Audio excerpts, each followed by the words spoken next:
थंडीमध्ये आपल्या शरीराला गरम ठेवणारी ही अशी रेसिपी आहे। ही रेसिपी करायला सोपी आहे, जास्त साहित्य लागत नाही।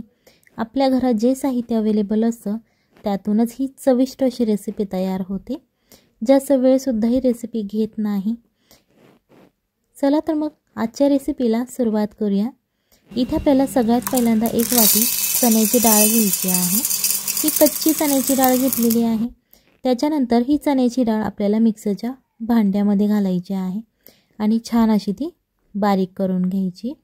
इथे त्याचं पूर्ण पीठ तयार करायचं नाही, आपल्याला जाडसर असं हे बारीक करून घ्यायचं आहे। तुम्हाला दिसत असेल बघा, जाडसर असं हे मी बारीक करून घेतलेलं आहे। याच्यानंतर हे जे पीठ आपण तयार केलेलं आहे ते एका भांड्यामध्ये आपल्याला काढून घ्यायचं आहे।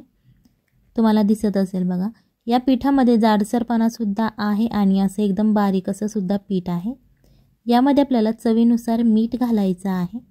मीठ घालून झाल्यानंतर हे छान असं मिक्स करून घ्यायचं, जेणेकरून जे आपण मीठ घातलेलं आहे ते या सगळ्या पीठाला लागलं जाईल। याच्यानंतर एक वाटी पाणी घ्यायचं आहे। ज्या वाटीने तुम्ही डाळ मापून घेतली होती त्याच वाटीने आपल्याला हे पाणी घ्यायचं आहे। जर तुम्ही एक वाटी डाळ घेतली असेल तर तुम्हाला एक वाटी पाणी घ्यावं लागेल। व्हिडिओ आवडत असेल तर व्हिडिओ लाईक करा आणि जर तुम्ही चॅनलवर नवीन असाल तर चॅनलला सबस्क्राईब करा, जेणेकरून येणाऱ्या नवनवीन व्हिडिओजचे अपडेट तुम्हाला लगेच मिळतील। हे पीठ आपल्याला 10 मिनिटासाठी झाकून ठेवायचं आहे। त्याच्यानंतर गॅसवरती आपल्याला छोटंसं भांडं ठेवायचं आहे।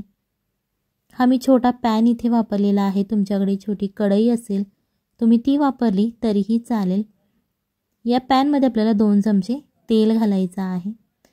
गॅस चालू करायचा आहे आणि तेल थोडंसं तापल्यानंतर अर्धा चमचा मोहरी घालायची। मोहरी छान अशी तडतडून द्यायची आहे। त्याच्यानंतर अर्धा चमचे जिरे घालायचे, अर्धा चमचा हळद आणि ते तेलामध्ये छान असं फ्राय होऊन द्यायचं आहे। इथे तुम्ही गॅस कमी करू शकता। त्याच्यानंतर अर्धा चमचा बडीशेप घालायची, कच्ची घालू शकता, भाजकी घातली तरीही चालेल आणि अर्धा चमचा आपल्याला इथे सफेद तीळ घालायचे आहेत।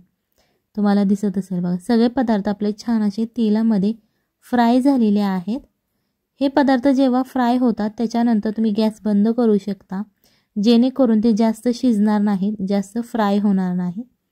10 मिनिटे झालेली आहेत। तुम्हाला दिसत असेल बघा, हे पीठ छान असं आपलं भिजायला सुरुवात झालेली आहे। जी आपण जाडसर अशी डाळ वाटून घेतली होती ती सुद्धा यामध्ये छान अशी भिजली जाते। त्याच्यानंतर आपण जो तडका तयार केलेला आहे तो तडका आपल्याला यामध्ये घालून घ्यायचा आहे। तडका घालून झाल्यानंतर हे परत एकदा छान असं मिक्स करायचं आहे, जेणेकरून जो आपण तडका घातलेला आहे त्याची चव या पिठाला येईल। हे पीठ आपल्याला छान असं मिक्स करायचं आहे, तुम्हाला दिसत असेल बघा, आणि याच्यावरती परत आपल्याला झाकण ठेवायचं आहे आणि 5 ते 10 मिनिटासाठी झाकून ठेवायचं आहे। याच्यानंतर इथे आपल्याला गॅस गरम करायचा आहे आणि या गॅसवरती तुम्हाला एक चाकू घ्यायचा आहे। त्या चाकूचं जे तोंड आहे ते आपल्याला गरम करायचं आहे आणि अशा प्रकारची तुम्हाला छोटी बॉटल घ्यायची आहे आणि अशा प्रकारे आपल्याला मध्यभागी छोटासा होल करून घ्यायचा आहे। तुम्ही चाकूच्या मदतीने करू शकता किंवा तुम्हाला जी काही आयडिया येत असेल तुम्ही त्या प्रकारे छोटा होल करून घेऊ शकता। जर तुम्हाला मोठा करायचा असेल तुम्ही मोठा सुद्धा करू शकता। हे जे पीठ आपण भिजत ठेवलं होतं ते चमच्याच्या मदतीने आपल्याला या बॉटलमध्ये भरायचं आहे। खूप सोपी पद्धत आहे हे पीठ बॉटलमध्ये भरण्याची, जास्त वेळ लागत नाही, कमी वेळात ही बॉटल पूर्णपणे भरून जाते। जर तुमच्याकडे पायपिंग बॅग असेल, प्लॅस्टिकची बॅग, तुम्ही त्याच्या मदतीने सुद्धा हे पीठ भरू शकता, पण जास्त भांडे आपल्याला खराब करायचे नाहीत, कमी साहित्यात होणारी ही रेसिपी करायची आहे। सो तुम्ही चमच्याच्या मदतीने भरू शकता आणि अशा प्रकारे हे वरचं तुम्ही झाकण लावून घेऊ शकता। गॅस आपल्याला चालू करायचा आहे, त्याच्यावरती तेलाची कढई ठेवायची आहे। अर्ध कढई तुम्ही तेल घेऊ शकता। तेल तापल्यानंतर तुम्हाला ही बॉटल प्रेस करायची आहे, जेणेकरून यामधून छोटे छोटे गोळे बाहेर येतील। तुम्ही जेवढी बॉटल प्रेस कराल तेवढे मोठे मोठे गोळे येतील।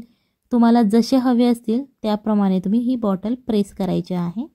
जर तुम्हाला छोटे गोळे हवे आहेत तर बॉटल थोडीशीच प्रेस करा आणि जर तुम्हाला मोठे मोठे गोळे करायचे असेल तर तुम्ही बॉटल जास्त प्रेस करू शकता, जेणेकरून त्यातून मोठे असे गोळे बाहेर येतील। हे छान असे क्रिस्पी फ्राय झालेले आहेत। सो तुम्ही हे एका प्लेटमध्ये काढून घेऊ शकता। याच्यानंतर आपण मोठे गोळे बनवणार आहोत बॉटल जास्त प्रेस करून। तुम्ही तुमच्या इच्छेनुसार छोटे किंवा मोठे असे गोळे बनवून घेऊ शकता।